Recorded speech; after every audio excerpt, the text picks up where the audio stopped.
Shalom, everybody. This is Olivier with Shalom and Messiah, and this is our last show of the year. Today is the last day of the year, and I wanted to finish with a bang. So before I forget, let me wish you Happy New Year. 2025 is going to be an incredible year. I want to call it. I call 2025 MYGA, MYGA, make Yeshua great again. That is my hope that we can make Yeshua great again in 2025. Lot going on today. I am going to concentrate on a specific country in the world that is going to play a role in biblical prophecy, and I can't do it alone. So I have to bring my good friend John Holler. John, welcome to the show. Always good to be with you, Olivier. John, this is our last one. Well, first of all, John, before I forget, Happy New Year. Happy New Year to you too. And I wonder, I have January 3rd in the pool as the day when we will long for the good old calm days of 2024. Oh, okay. In a few days, we're going to be long. Boy, it would be nice to go back to 2024. Oh, I hope not.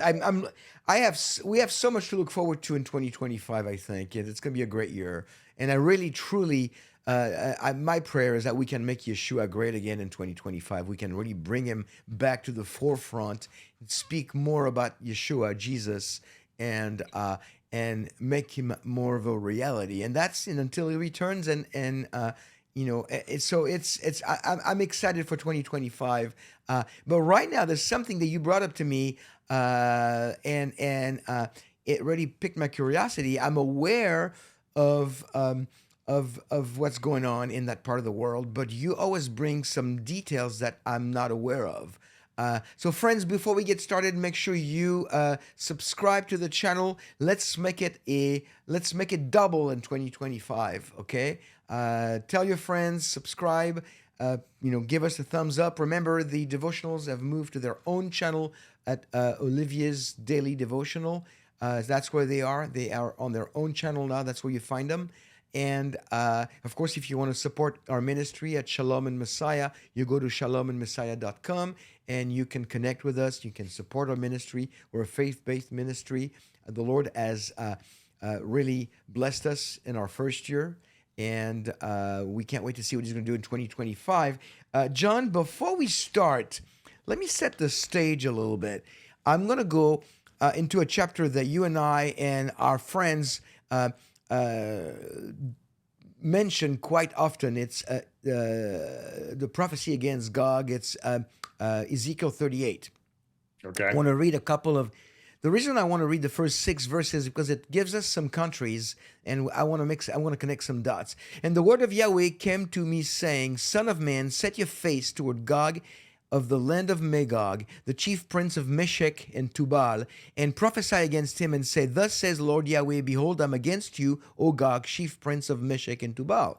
I will turn you about and put hooks into your jaws, and I will bring you out, and all your military force, horses and horsemen, all of them magnificently dressed, a great assembly with large shield and shield, all of them wielding swords, Persia, Ethiopia, and Put with them, all of them with shield and helmet, Gomer with all its troops, Bet Togarma from the remote parts of the north with all its troops, many people with you.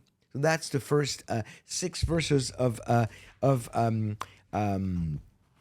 Ezekiel 38. The reason why I want to talk about this is because, as far as I can tell, 4 of those people groups with weird names, weird biblical names, are actually connected or actually describing a part of Turkey.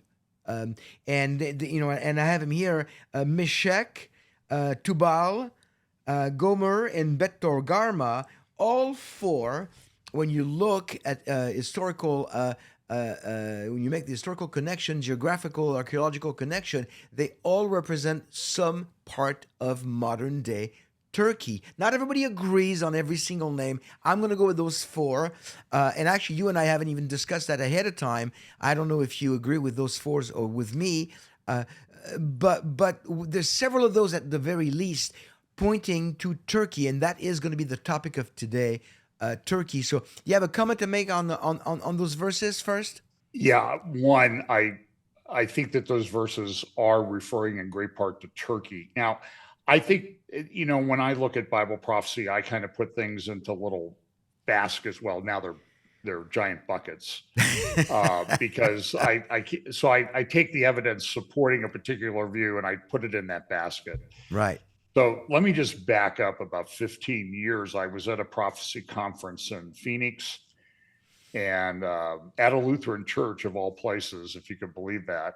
And after the conference, I went over with the speakers to the pastor's house. And the speakers were, I think it was Roger Oakland, David Hawking, Chuck Missler, and Bill Koenig. So Bill and I are very good friends, and Chuck and I were Oh, good friends yeah, as he's well, good. and Dave Bill's Hawking as good. well. Bill's a good friend. Bill's a good guy. So we went over to the pastor's house, and so it was just Bill and Chuck Missler and I sitting at the table. And this is a great opportunity, to kind of pick Chuck Missler's brain. And even though we didn't agree on everything, Chuck was an interesting guy to talk to. And I asked him, I said, so are you excited about all this? This is 15, 16 years ago. Are you excited about all the things in Bible prophecies that seem to be happening? And he said, yeah, but what I'm really watching is Turkey. And that was kind of a nudge to me to watch what happens with Turkey. And I later wrote, you remember the ship that was sent to break the blockade in Gaza, a Turkish ship, and the Israeli commandos got on it. A bunch of Turkish guys got killed, and it was a big controversy. Well, that was Erdogan and Turkey sending that ship.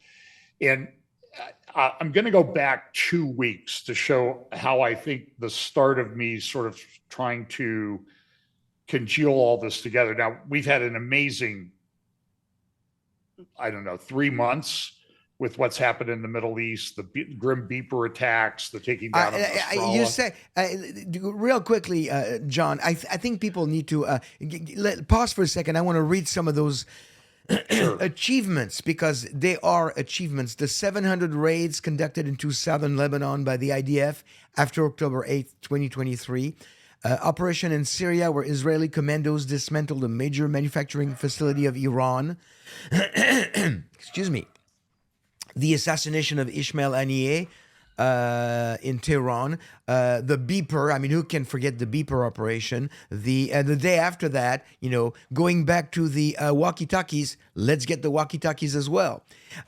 The dismantling of the top echelon of Hezbollah Radwan Brigade leadership, the assassination of Nasrallah, the taking out of all the air defense of Syria, Iraq, Iran, dismantling of Hezbollah in southern Lebanon, the move into Syria around the Golan Heights. That's just a few days ago, a week ago.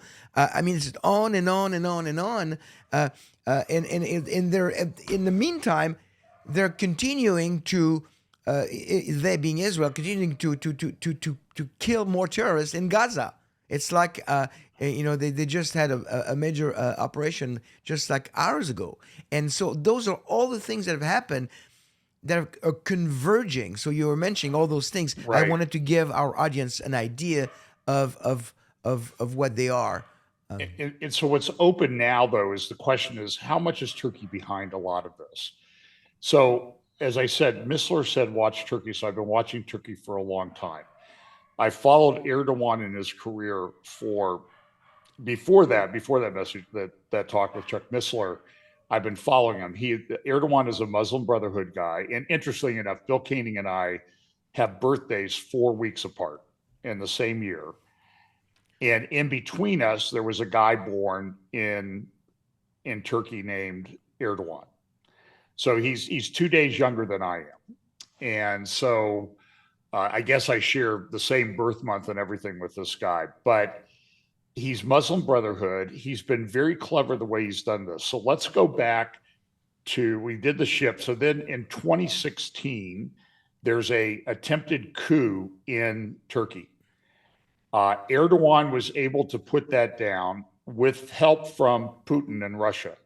And that's kind of significant because if you if you think Russia is part of this Ezekiel 38 thing, which I think it could be, maybe not, but let's just say that it is, Putin helped Turkey. And that was kind of a big, and Turkey and Russia had been at odds for centuries, as has Turkey and Iran. But now we've seen this sort of emerging alliance between Turkey, Iran, and Russia with regard to things in the Middle East. And Erdogan is Muslim Brotherhood. He's pushing the Islamic agenda. And so he puts down the coup. After the coup, Erdogan created a private, and I'm relying a lot of this on the research done by my friend Jonathan Spire, probably, in my opinion, the best military correspondent in the Middle East, and certainly the expert on Syria. Because this is significant. And so I've been talking to Jonathan for years about this and following him. So after the coup in 2016, Erdogan set up a private security group called Sadat, S-A-D-A-T. He put in charge of that a military advisor. He became Erdogan's main military advisor. Jonathan Spire wrote a great article about it for the Jerusalem Institute for Strategy and Security back in 2018. And the private security group was modeled, I think, I still have to confirm this with Jonathan, I have a message out to him, that the security group was modeled after Russia's Wagner group. The Wagner group that had come in to provide security and support for the Assad regime in 2015. Okay. In return for that, Putin and Russia got bases, an air base near Latakia and a warm water port at Tartus. And they had as many as, I think Russia at one point had 60-some thousand military guys in Syria to prop up the Syrian regime. And they destroyed the Syrian Sunni neighborhoods all over Syria. That created an immigration crisis into Europe and into the United States and to England that people are still dealing with. And they go look at the pictures of Gaza after Israel's invaded, and look at the pictures of Sunni neighborhoods in city after city after city and town in Syria, and you cannot distinguish between the two. In that campaign, Syria probably killed 500,000 or more Syrians. Assad regime killed 500,000 Syrians. The others were moved out. Some were shifted internally. A lot were taken from the south, down near the Sea of Galilee in a town called Dara, about 30 miles east of the city of the Sea of Galilee. They were taken up to the north and put in a place called Idlib. So what Erdogan did was he used this private security group for a couple things. One was to create a zone of influence of Turkey in Libya, backing one of the sides in the Libyan civil war. But then he started funding these groups. And the guy that headed up this group, I can't remember who it was. It was at a place called Nordic Monitor back in 2019. They had an article about this guy who was heading up this Sadat group that Erdogan had set up. And the title of the article is very interesting. Erdogan's chief advisor. We are working to open the way for the Mahdi, the Redeemer of Islam. Yeah, explain who because there's two different sects of Islam. Two main, well, there's more than two sects, but there two main ones. Two main ones. Shia, which is the 12th Imam. There was a split over who was supposed to head up the caliphate after the death of Muhammad. And so some became Shia. They supported this one group, and they would have 12 imams, one who's been hidden in a well, I think in Iraq, for many centuries. And he will come out at the end of time. When the Muslims in the world create enough chaos, the Mahdi will come, and he will come with Jesus and that type of thing. So a lot of people think it's only Shia Islam that believes in the Mahdi. And I'm not an expert on Islam by a stretch of the imagination. But here is a Sunni Muslim, the chief military advisor to Erdogan in Turkey, who's talking about we're working to open the way for the Mahdi. So both sides of Islam believe that a Mahdi will come. Now, the what the Mahdi does differs from Now each side, the each Mahdi sect. is the same person as the 12th Imam, right? In Shia Islam, yes. I don't know that they would call him, but they're looking for a Mahdi in large portions of strict religious Sunni Islam as well. And so that's why when ISIS was running all over Syria 5, 6 years, 7, 8, 9 years ago, it's hard to believe it's been that long. They were talking about the what was the guy's name? um, Whatever the guy's name that the U.S. took out in that attack. Oh yeah, yeah. Along the Was he the leader of ISIS? Yeah, the leader of ISIS. Yes, yes. I forgot his name, but yeah, yeah. Well, there's yeah, yeah. I But know a you. lot of people were calling him the Mahdi. He was the Mahdi, but that was a For Sunni group. for lack of a better term, not that it's the same, but for lack of a better term, in Islamic theology, the Mahdi is the equivalent of what we would call the Messiah. That's right. And by the way, I don't think Islamic eschatology is true like Christian eschatology, but the difference would seem to be the operative difference would be that the Muslim eschatology is we can make it happen by our actions. I think that differs with at least most Christian futurists. We As don't opposed think to Christian is we cannot stop it from happening from right, by and our we're not going actions. to make it happen. We're not going to make It's, it happen it's or just sort stop of it. we're just sort of reporting on what we see going on, but they think they can make it happen.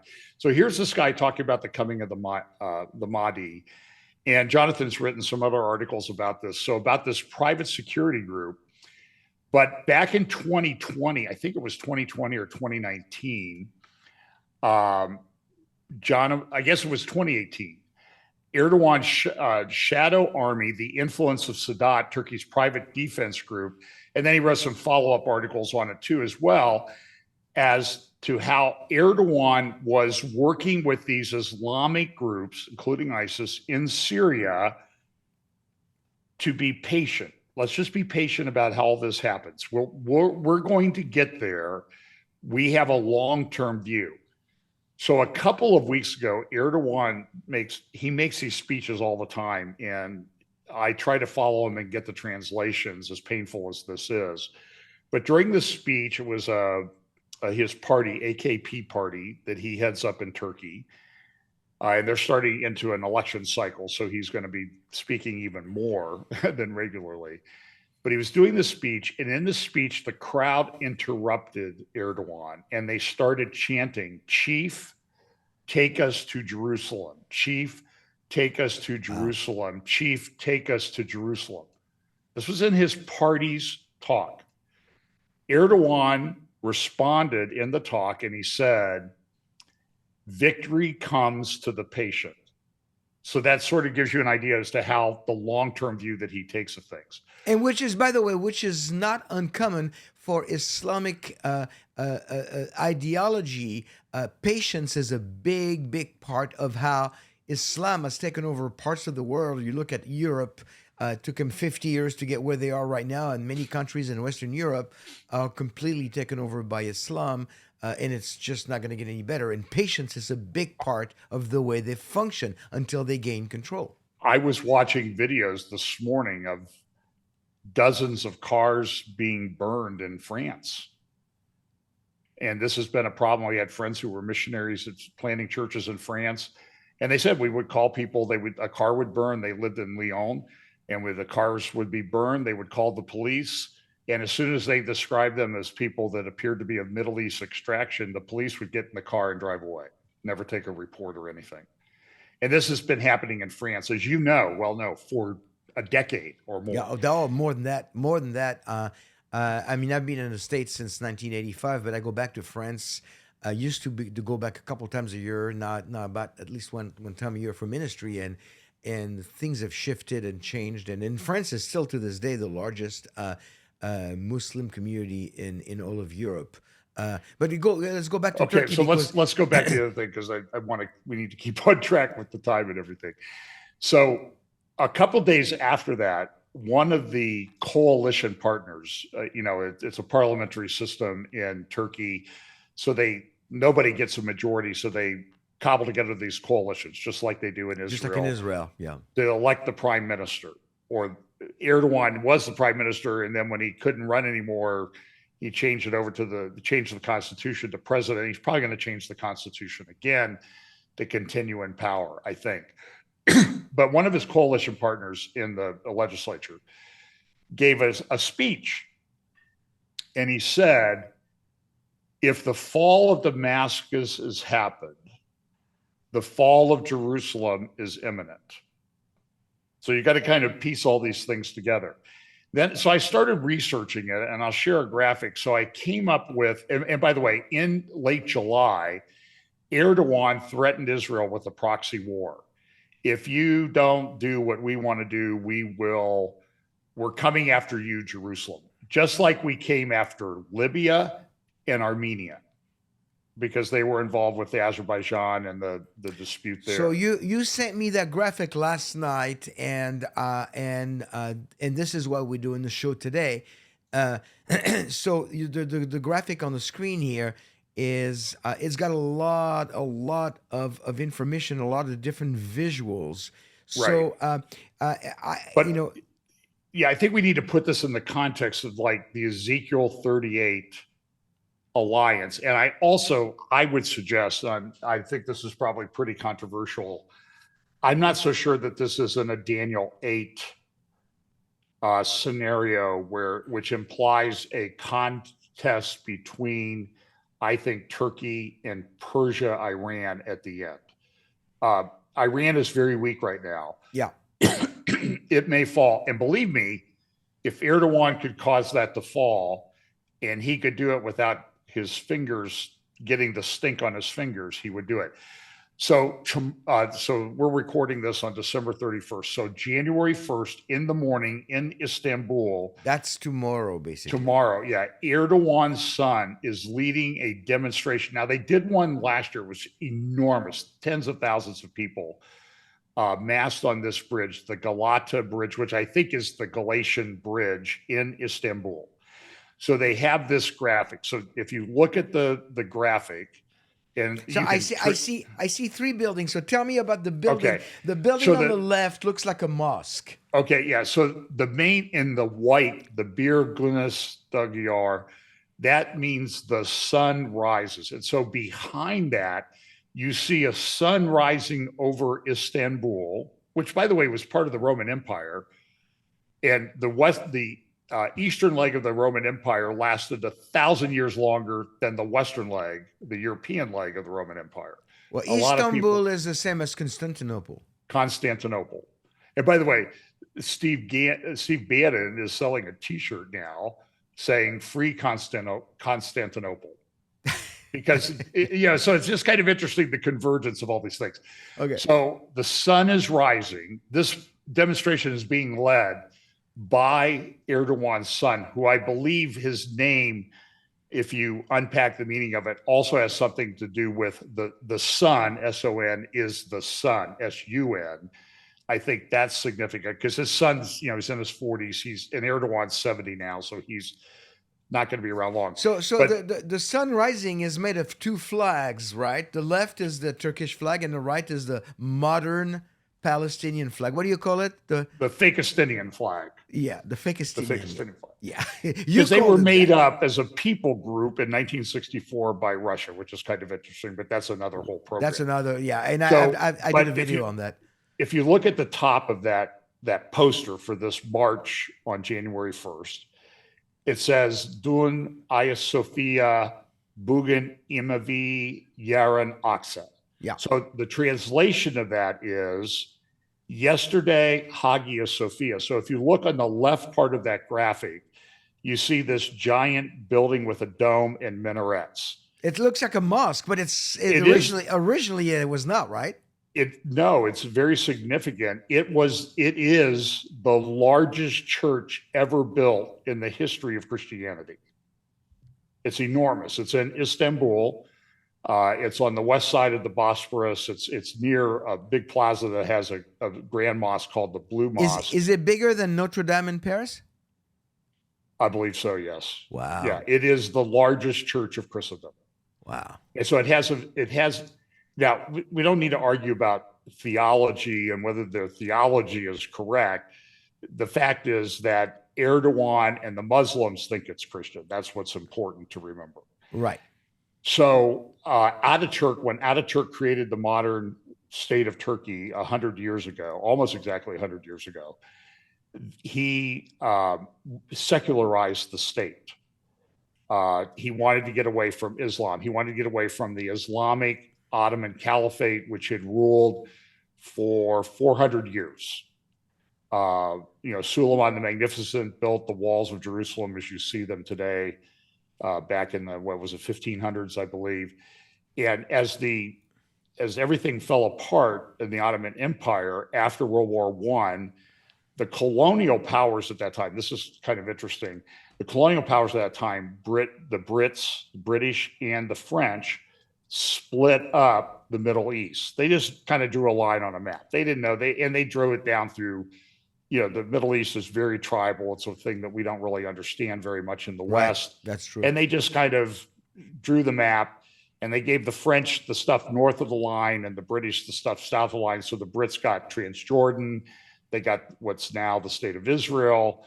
The French got Syria and Lebanon, and what are now Syria and Lebanon. But this is all part of the Sykes-Picot Agreement of 1916. 1916, yeah, we're still.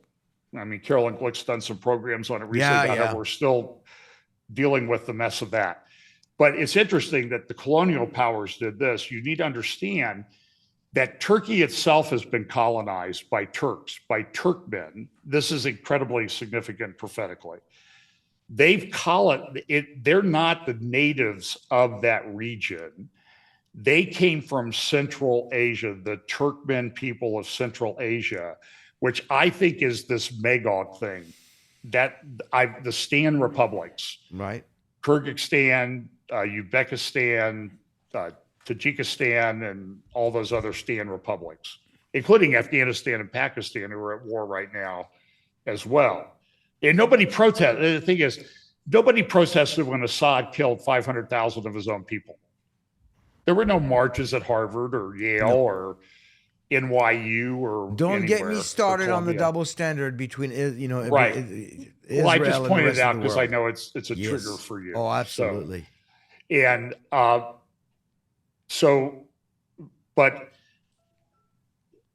Erdogan is sort of the leader of this Turkmen group. And so Russia's trying to control it. Erdogan's trying to control it. So anyway, so go back to the graphic. 4 or 5 years ago, Erdogan went in, Ataturk turned Hagia Sophia into a museum. A few years ago, Erdogan went in a big ceremony and turned Hagia Sophia back into the mosque. So when this poster says, yesterday, Hagia Sophia, what they're saying is, yesterday, we took over Christendom, the biggest symbol of Christendom. Okay, now the center part is a tower, and that is the Umayyad Mosque, the most important mosque of the Umayyad Caliphate, which was really, I think, a Shia-dominated caliphate out of Persia, Iran, that lasted for 1,000 years and controlled all the way into Spain for many centuries. And that's in Damascus, isn't it? That Umayyad Mosque is in Damascus. And if you remember, al-Jilani, the head of the rebel group, who's now the de facto head of the new Syrian government. That's where he went. His name is al-Jilani because he grew up for part of his life in the Golan Heights. Right. He's actually born in Saudi Arabia. But he's been in all these different terror groups. He was in ISIS, he was in al-Nusra, he was in al-Qaeda. But how do you connect al-Jilani with that mosque? Well, when he went into Damascus, they took over the country in 11 days, but really most of it was in 3 days. They took over Damascus, which is where the Umayyad Mosque is located. And the first thing that al-Jilani did was went to that mosque and preached as the new leader of this Islamic branch. He is funded by he is a puppet of Erdogan. So Erdogan took this thing that he learned back after the coup, created the private security force, then started funding these rebel groups in Syria. They were able to make a lot of agreements. And then when the time came right, when Israel had decimated the Iranian influence, the Iranian proxies in Lebanon and Syria. And then the rebels said, okay, now we can move. And they did this stunning operation. And in just a few days, they took over Syria. Russia has left. By the way, Russia's taken a lot of their military stuff to Libya, which is significant. Erdogan's in Libya on the other side of that civil war. We'll have to see how that plays out. But so what they were saying is yesterday, Hagia Sophia, Christendom, today, the Umayyad Persian Islam we've taken over. And then on the right, you see the Dome of the Rock. The poster says, tomorrow, Al-Aqsa. Now, the Dome of the Rock is not the Al-Aqsa Mosque, but what's happened is the Islamists have taken the Temple Mount, which used to be called Haram al-Sharif, and they have made the whole Temple Mount area Al-Aqsa. Yeah, so and so even though they call it Al-Aqsa, they're not really saying we're taking over Islam today and tomorrow. Really, the symbol of the Temple Mount is that tomorrow we're coming for the Jews in Israel. That's what they're saying, right? That's right. We're taking Jerusalem. Right. Chief, take us to Jerusalem, the crowd chanted just 2 weeks ago. And right at the time they were doing this, they were publishing this thing about this demonstration in Istanbul about yesterday, Hagia Sophia Christendom, today, Damascus and the Persian version of Islam, and tomorrow, Jerusalem, which will be Jews and Christians, because it's important to both of them. Like our good friend Tom Hughes would say, you just can't make this up. No, and I think that, and I'm not trying to toot my own horn, so to speak, but I've been following this and unpacking this for a very, very long period of time, and with the way things are happening, so Tom and you might focus on this part, and others focus on this part, and so I focused on this part, because they're all going to converge and congeal together. And I think we need to do this so that we can be, what Daniel in Daniel chapter 12 talks about, he says, when is all this going to happen? And he's told in Daniel 12, Daniel, seal up the book till when? Till the time of the end. And then also in Daniel 11, it says that at the time of the end, there will be men of wisdom, and the wise will understand and instruct many. So I think that we as Christians should be people who want to be the wise to instruct many as to what's going on. So I think all of this is incredibly significant from a Bible prophecy standpoint. And so this march is happening tomorrow, literally. Yeah, the morning of January 1st in Istanbul. Now, I look on the graphic here that we still have on the screen. The bottom center, it says, the name of the bridge, and then I guess the date and the time, 8:30 in the morning. But on the bridge, it looks to me like a march, like a protest, but it also looks like, like it could be like a march to Jerusalem. I mean, it's symbolically. I mean, they're not going to walk there, but But by the way, if you look at the graphic is, I'm trying to find a higher resolution version of this. But if you look at the graphic, the lead flag on the left near one of the bridge supports is a Turkish flag. Then you have a Palestinian flag. Then you have some other Turkish flags surrounded by a flag that kind of looks like the Palestinian flag, but it has 3 stars on it. That's the flag of the rebel groups in Syria. Oh. So the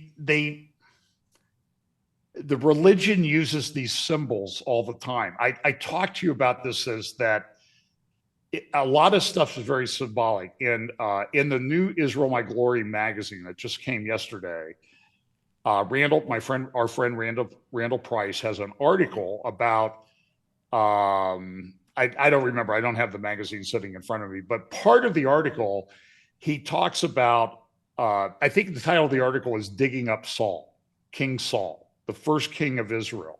Right. But when you're in Jerusalem, and I know you've seen this, and I've talked to people who have lived in Jerusalem for years, and they didn't even really know the significance of this. But Joel Kramer and and Pam and I were traveling around Israel Yeah. back in 2017, and we every day as we drove up to the north to Shiloh and Shem and Samaria, we would drive by this thing just outside of Ramallah on probably the highest part around Jerusalem called Gibeah. And on top of the high point there was an unfinished steel superstructure of a building, just the skeleton. And he says, that's very significant. And I said, well, what is it? He goes, well, that's the palace that King Hussein of Jordan was building, but he got stopped by the war in 1967. So at that point, 50 years after the 6-Day War, that's why we were in Jerusalem at that time for that celebration, they stopped building the palace, but the palace is built on the biblical site of Gibeah. Gibeah was the tribal capital of the tribe of Benjamin. Who came from the tribe of Benjamin? King Saul. King Saul. So when Hussein built that palace, he built it on top of that area of Gibeah, and he was saying to the world, I'm a Muslim. I'm a direct descendant of Muhammad. I am building my palace on top of the home of the first king of Israel. And that again, that is something that is significant in Islam, is building on top or building taller. If you go to Jerusalem, not just Jerusalem, but I see a lot of that in Jerusalem. Every time you see a mosque, the minaret is built to be higher than any other building in the neighborhood. And so if you see anything going higher than anything else around you, it's always going to be the minaret of a Muslim mosque in Israel. I can guarantee that. And that is why the Dome of the Rock is so symbolic and significant. And by the way, the gold plating on the dome was added by King Hussein of Jordan in our lifetime. Well, I don't know how old you are. It's certainly in the lifetime of me and Erdogan. That dome was turned into a golden dome. And so everything that's happened, That's what true. I happened? forgot what year was it? Well, it was built in 692 AD, around No, no, 691. no. The gold. It was sometime in the 60s, 50s, 60s or 70s. It was added. Well, I was born in '59, so in my lifetime. Yeah. I'm not that young, you know. Yeah, I know. Well, you look young. You're French, you eat well, I guess. But anyway, so when Hamas started that operation, the invasion of Israel on October 7th, 2023, it was called Al-Aqsa Flood. The symbol was, we're eventually going to Jerusalem to take over Jerusalem from those nasty Jews. Right. By the way, there's a report that just came out this morning.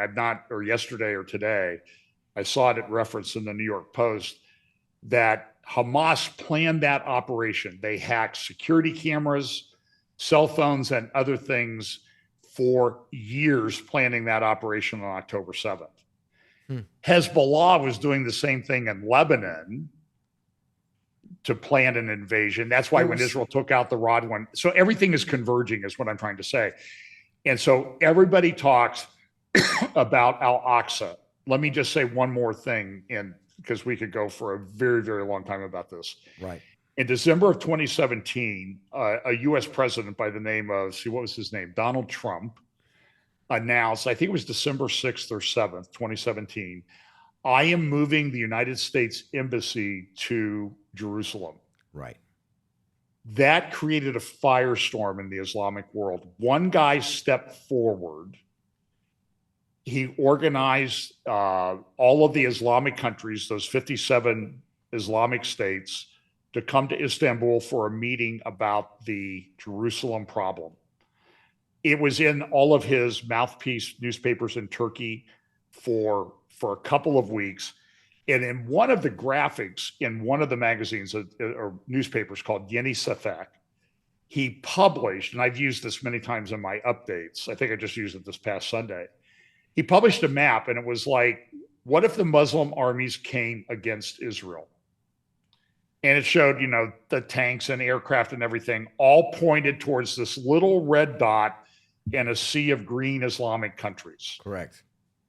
And by the way, it's the best Ezekiel 38 map I've ever seen. We all make up our little maps and everything, and I'm just like, use Erdogan's map. He's because I think if this happens at this time, he or his progeny are going to be involved in this because they're behind everything that's happening in Syria. And he's got this private security group. He's funded these rebel groups. And I'm just saying I think that if we don't watch Turkey, we're missing a huge chunk of what's happening in Bible prophecy. Well, so what do you think could happen tomorrow at that march? Is the march just symbolic of Yeah, I just think it's another saber rattling or kind of some sort? It's interesting that you use saber or sword rattling in the context of the Islamic demonstration, but that's true. I mean, this whole thing has been about Al-Aqsa. And by the way, at least until Israel started killing so many of them, every time a Hezbollah guy died, he got a memorial page at the Al-Manar website. And every one of them had the Hezbollah symbol and the Dome of the Rock. And every single one of these guys, at the time it was like 500, every single one of those said he was martyred on the road to Jerusalem. When Nasrallah was killed, they put a banner up on the Al-Manar website, martyred on the road to Jerusalem. So that's what this is all about. That's so the progression the thread, yeah. Right. And listen, does that not sound like, I don't agree with Islamic eschatology, but what I'm saying is they think they can make it happen and they're working at it right now. And we've just seen this incredibly significant thing happen in Syria with one of the biggest proponents of this, Erdogan in Turkey. And everybody is talking about making a push on Jerusalem. And now the Dome of the Rock is built on the site, I think, of the Jewish temple. Right. I believe that too. And it's built there for a reason. And so, everybody says, well, how do they build this temple? And I'm like, I see the graphic, the posters that are posted in Tehran. And they show these rockets the ballistic missiles coming from Tehran. And in the middle of the picture is the Dome of the Rock and Temple Mount at night. And all these rockets are flying around. And I'm like, well, maybe one of them isn't quite as accurate as they think, and it will do the job. Hey, listen, it could have happened. Was it in May 13 of this year? When Right. Iran attacked. What was the date? May 13? I think it was April 13th, actually. April 13.